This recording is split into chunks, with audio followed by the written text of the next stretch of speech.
I'm Ben, I'm Head of Creative at Duffs Jewellers, and I'm here with Anthony, Manager and Head Buyer at Duffs Jewellers. And today we're going to talk about pearls, and beautiful pearls here. Excellent. Now, did you know only 1 in 10,000 oysters actually produces a pearl? So that would be a natural occurrence. Natural occurrence, Yeah. The pearl being naturally formed in the oyster. So because of that, we do actually culture a lot of pearls. So did you want to tell us about the process of culturing? Yeah. Well, I mean, just touching on the natural pearls, that's really all that was available in the early 20th century. So it was just if you like, an accident of nature that if a grain of sand or a little crab or something got into an oyster and it irritated the oyster, it'd cover it in nacre and create a pearl. In fact, for the longest time, natural pearls were really almost the most valuable things on earth. When, you know, if a natural pearl was found in the Persian Gulf, it sort of sent stock markets into free fall and Crazy. Whatnot. So culturing a pearl, so farming a pearl, so how do they do it nowadays? Saying, you can't get a pearl out of an oyster. Yeah. So it's interesting. My understanding is that a fellow called Mikimoto developed this technique, and it was essentially just putting a seed into the oyster, and it acted as like an irritant, I suppose. And if the oyster couldn't expel it, it covers it in nacre, and in doing that, you get the lovely sheen or orient of pearl. So they've just developed this over the years, and they've got better and better and better. So essentially a farming technique. But It's there's a lot different to any other gemstone. it is. It's it's not earth mined, is it? It's. I keep using the word farmed. That's sort of how I see it. But as I say, they've got better and better and better, and the result is we've got a huge array of beautiful pearls in different sizes and from different locales around the world. Yeah, for sure. So speaking of the different pearls, we've got a few different ones in front of us here. So Yep. Should we speak about the differences? I mean, there's obviously a visual difference. Yep. Well, why don't we start with the larger one? So what's commonly referred to as South Sea pearls. So it's essentially South Sea pearls. It does encompass quite a large area from the top of Australia up in Broome, up into Indonesia, and then across into Tahiti, Polynesia, those sorts of areas. And essentially, if you like, the oyster, it's quite a large oyster, sort of about yay big, and the technique is the same worldwide, but the South Sea pearls, because the oyster is so large, they can grow very large pearls. Australia, Indonesia, Philippines, Myanmar, and then also Tahiti.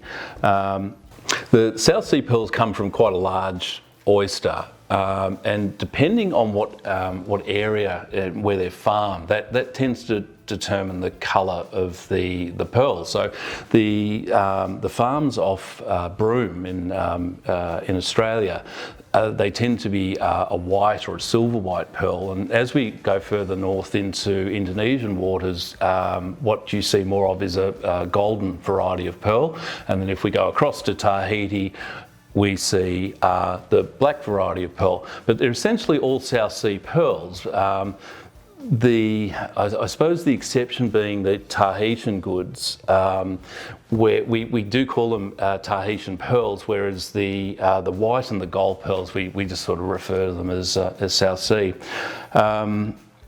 To grow one of these pearls, it's about 18 to 24 months for one pearl, and large pearls like this would easily be 24 months. One oyster produces one pearl, and you get a variety of shapes as well. So there's round and off round, and then right through to sort of quite what we call baroque pearls, which are a sort of a misshapen pearl. But you can probably appreciate that to create a strand of large pearls which all match with equal colour, lustre and size, it's quite a feat. Hence, the South Sea product does have the highest value in the pearl world. Yeah, most sought after. Yeah. Then we also have our Japanese Akoyas as well. Yeah. So when you were touching on before about Mikimoto, I guess he's the most famous Japanese Akoya farmer of them all. He kind of started the ball rolling, didn't he? Yeah, agreed. He was the guy that he developed the technique to commercialise pearling, and as we spoke about at the very start. Before that, it was really just pot luck. 1 in 10,000 oysters to produce a pearl, and they weren't always of a particularly high quality. Yeah. So what Mikimoto was able to do is consistently use a technique that consistently produced really good quality pearls. So what we've got here are what we call in the trade Akoya pearls, and it is a trade term. Very simple terms. It just means a pearl that is farmed in salt water, primarily in Japan. There is a little bit of farming, I believe, up in China in salt water, but Akoya really to us means a Japanese culture pearl. Much smaller pearl. For example, the South Sea pearls, they would probably start at about very roughly 8 or 9 millimetres in diameter, and in some cases can grow up to sort of 20 plus mil. The Japanese pearls, you can find them as small as 2 millimetres. The average size is sort of 6 to 8 millimetres. If you find something at 9 or 9.5, that's quite rare. They tend to top out at about that. So there is a size differential, but it's relative to the size of the oyster used. It's a much smaller oyster. Yeah. Cultivation period varies a little bit, but 8 months to 24 months, and again 1 pearl per oyster. So yield is relatively low. Yeah, but what I love about the Akoya product is the luster. Very high luster. Really high luster and beautiful colour. You get those really nice sort of warm pinky tones. But for mine, luster is key to pearls, whether it be South Sea or Freshwater or Akoya. A lustrous strand is really what you're chasing. In my view, yeah. And that leads us into our last strand there, which is the Freshwater. Yeah. So a little bit different, but the same, I guess? Same but different. The Chinese product, the farming technique is a little different, and rather than using an oyster, they use what probably looks more like a mussel. The big difference is the yield, though, whereas the South Sea product and the Akoya product, it's 1 pearl per oyster. With the Chinese, they've developed it's a slightly different technique, but they can essentially seed the mussel with up to 32 nucleus. That's probably at the extreme end, but typically you might say around 15 pearls per mussel. So the yield's very, very high. So that tends to bring the price down a little bit. It's a very versatile pearl, though. The Chinese are quite clever. They take these techniques and they kind of play around with them. So they can grow very small pearls, sort of 2 mil, right up to nearly 14 millimetres or so, which is giving these guys a run for their money. Yeah. Where I think the freshwater pearls fit nicely in the market is obviously price point, because you get such a high yield with the pearls. If you're being super critical, perhaps what you don't get is the incredibly high luster that you can achieve on South Sea and an Akoya product. That's most noticeable. Yeah, it's pretty good, but it only gets to a certain level, doesn't it? Whereas the other material, you really get into that really, really high standard. But again, probably for a daily strand, the freshwater pearls are are great, and they're really durable too. So sell a lot of those lately to a lot of the younger crowd. So pearls have become quite fashionable. So you know, $200 to $300. Correct. You know, get you into that sort of market. Yeah. So. As opposed to $2,000 to $3,000 perhaps for Akoya. Akoyas, and then even more for and South Seas. $9,000 or $10,000 for South Sea product. Yeah. So I guess care is the next thing. Like that we're very big on at Duffs, just to remind people when they do buy pearls. Pearls are very, very porous. They can absorb a lot of things.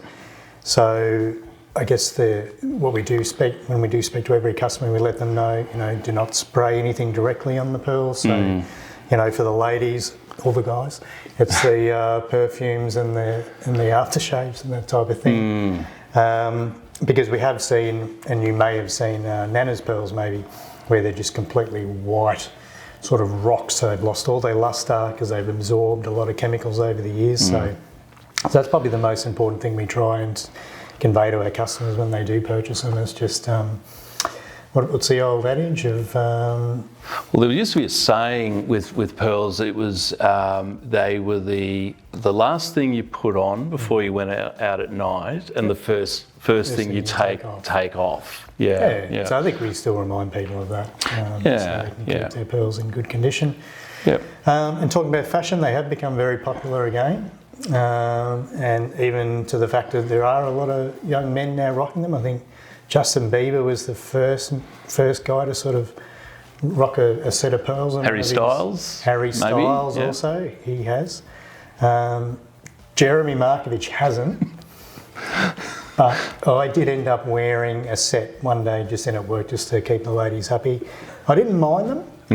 I don't know if they're my cup of tea. Nice and warm on the skin, were they? They were warm on the skin. They gave me a beautiful glow, but I don't know if it's something that I'll continue wearing. But fashion-wise, they are very, very popular at the moment, pearls. Yeah, well, Markovich is very fashion-forward, so I wouldn't be surprised if he turned up rocking a He might, but he's nice got a lot of jewellery. He does. I think he can get pearls on there as well. This is true. This is true.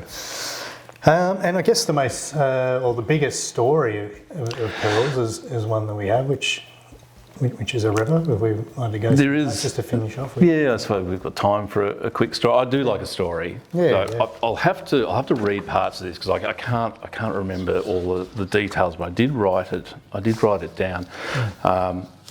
So going back to the top of the program, you know, we talked about natural pearls, and it really can't be what's the word, understated, that these pearls were just so valuable before the culturing technique came in. So I think the culturing technique, probably by the sort of 1930s, was sort of well and truly on its way, and there was several farms and whatnot. But prior to that, the only way to own a strand of pearls was to wait patiently for 1 in 10,000 be repeated. I don't know how many pearls in a strand. There might be 40 pearls, 50 pearls.